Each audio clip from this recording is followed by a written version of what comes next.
سلطان صلاح الدین ایوبی نے جہاں دشمن کے ملکوں میں جاسوس بھیج رکھے تھے، وہاں اس نے اپنے ملک میں بھی جاسوسوں کا جال بچھا رکھا تھا۔ غیر مسلم مورخوں نے سلطان صلاح الدین ایوبی کو خاص طور پر خراج تحسین پیش کیا ہے کہ اس نے آج کے انٹیلیجنس نظام اور کمانڈو طریقہ جنگ کو خصوصی اہمیت دے کر ٹریننگ کے نئے طریقے دریافت کیے اور یہ ثابت کر دیا کہ صرف 10 افراد سے 1000 نفری کی فوج کا کام لیا جا سکتا ہے۔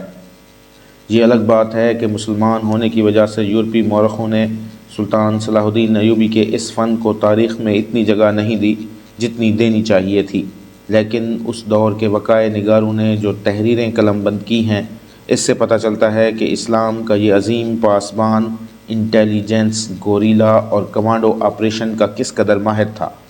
اندرون ملک اس کی انٹیلیجنس گوشے گوشے پر نظر رکھتی تھی اور فوج کی مرکزی کمان کو رپورٹیں دیتی رہتی تھی۔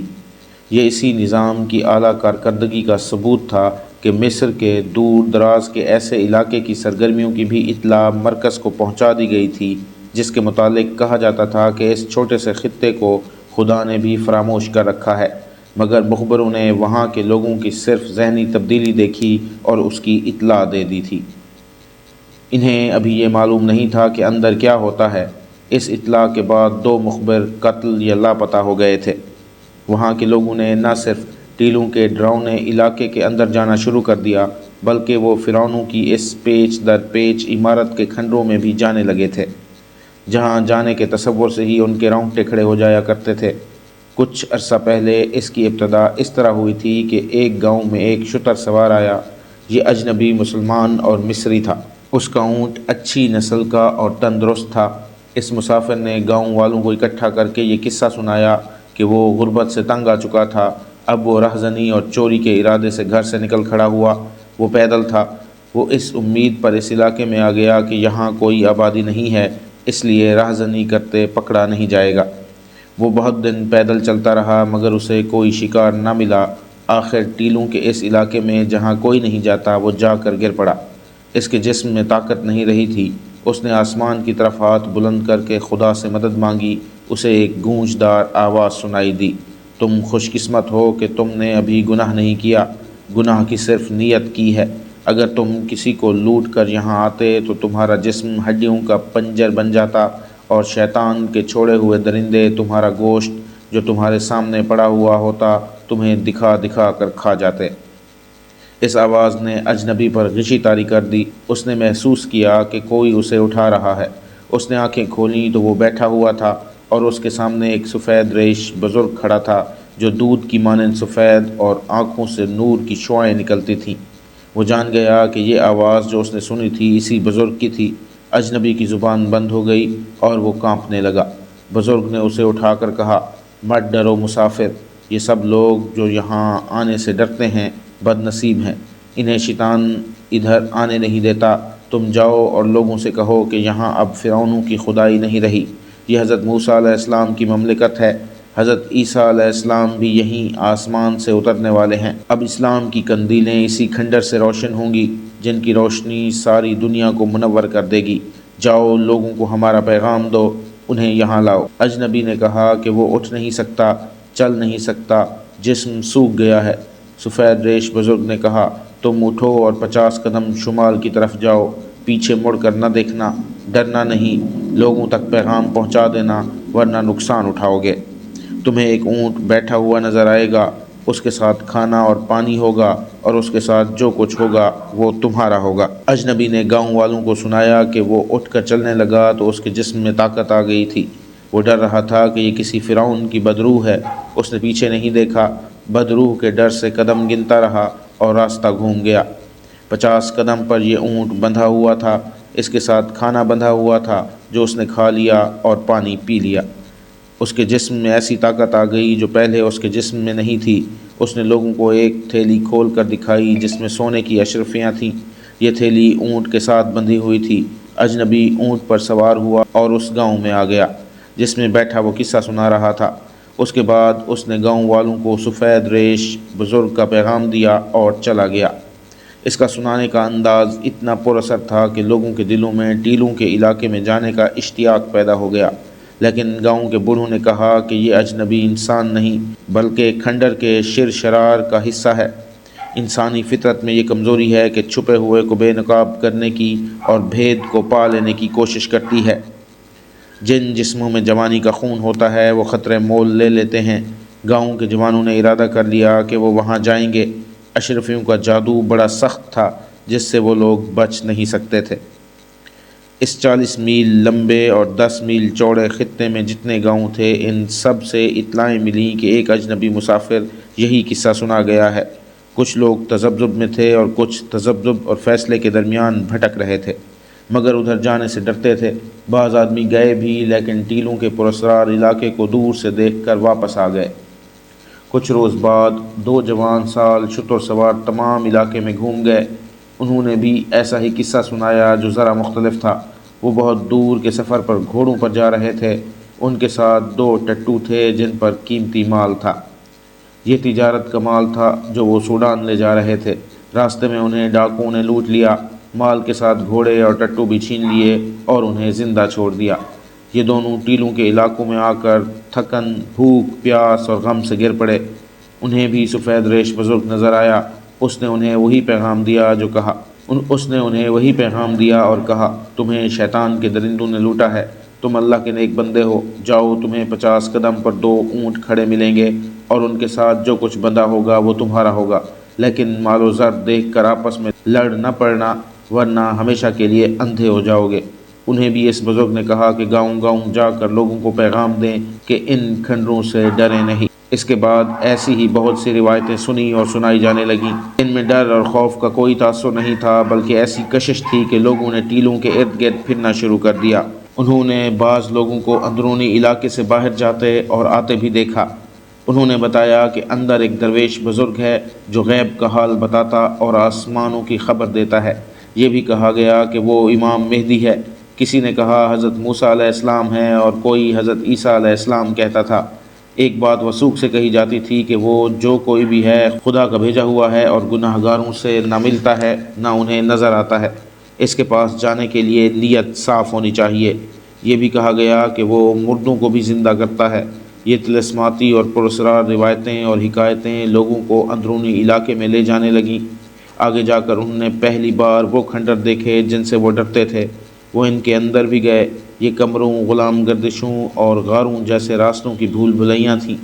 ایک کمرہ بہت ہی وسیع اور اس کی چھت اونچی تھی، جالے لٹک رہے تھے اور ماحول پر ہیبت طاری تھی، لیکن وہاں خوشبو پھیلی ہوئی تھی۔ کہیں سیڑھیاں فرش سے نیچے جاتی اور تہہ خانوں میں جا کر ختم ہوتی تھی۔ یہ عمارت ان فرعونوں کی تھی جو اپنے آپ کو خدا کہتے تھے۔ وہ کسی کسی کو نظر آتے تھے، لوگوں کو اس عمارت میں اکٹھا کر لیا کرتے اور لوگوں کو ان کی صرف آواز سنائی دیتی تھی۔ یہ آواز ایسی سرنگوں میں سے گزر کر آتی تھی جن کے دہانے بڑے کمرے میں تھے مگر نظر نہیں آتے تھے۔ بولنے والا سرنگ کے دوسرے سرے پر ہوتا تھا جس کے متعلق کوئی جان نہیں سکتا تھا کہ کہاں ہے۔ وہ اسے خدا کی آواز سمجھتے تھے جو عام آدمی کو نظر نہیں آتا۔ ان بڑے کمروں میں روشنیوں کا ایسا انتظام ہوا کرتا تھا کہ مشعلیں نظر نہیں آتی تھیں۔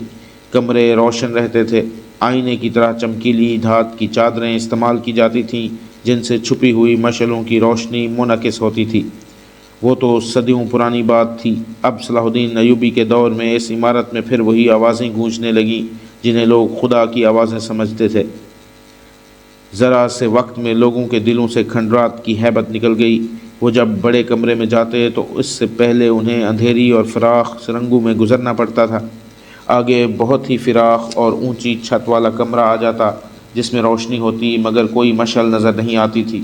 وہاں گونج کی طرح آواز آتی، ہم نے تمہیں اندھیروں سے نکال کر روشنی دکھائی ہے، کوہ طور کی روشنی ہے، اس نور کو دلوں میں داخل کر لو، فرعونوں کی بدروحیں بھی مر گئی ہیں۔ اب یہاں موسیٰ علیہ السلام کا نور ہے اور اس نور کو عیسیٰ علیہ السلام اور زیادہ منور کرے گا۔ خدا کو یاد کرو، کلمہ پڑھو، اور لوگ حیرت سے منہ کھولے اور آنکھیں پھاڑے ایک دوسرے کو دیکھتے اور کلمہ طیبہ گنگنانا شروع کر دیتے۔ اگر اس آواز میں خدا، حضرت موسیٰ علیہ السلام، حضرت عیسیٰ علیہ السلام اور کلمہ طیبہ کا ذکر نہ ہوتا تو لوگ شاید اس کا یہ اثر قبول نہ کرتے جو وہ کر رہے تھے۔